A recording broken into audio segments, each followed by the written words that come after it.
mga kapatsyam na dito lang muna mag grocery muna tayo dito, bye bye.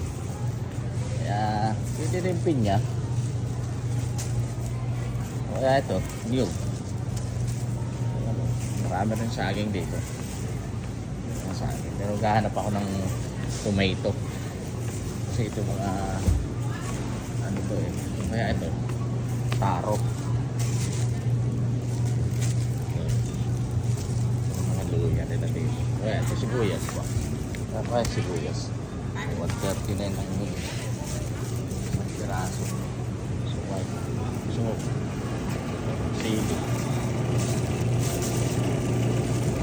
marami sila. Ito tomato, ano ko yung tomato na 149 daw. So kukuha tayo, ang per pound kasi yan.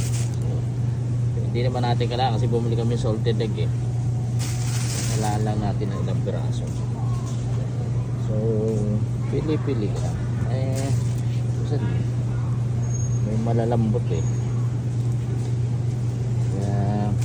ano pag malambot hindi masyadong okay din. Ayan pero pag may anim na okay na piraso that's it. Yan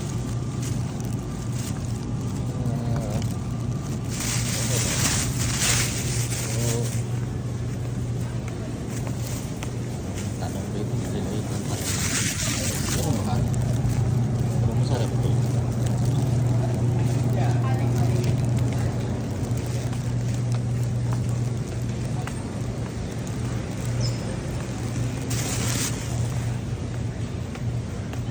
Okay na to siguro sa malamang na to ito yung salted egg at ulit ko na yung mango kanya. So actually hindi lang ako namimili nito kasama kay miss ko at saka anak ko. So tuloy lang pili, pero ako gusto ko lahat ito. May mga toyo rin dito ito.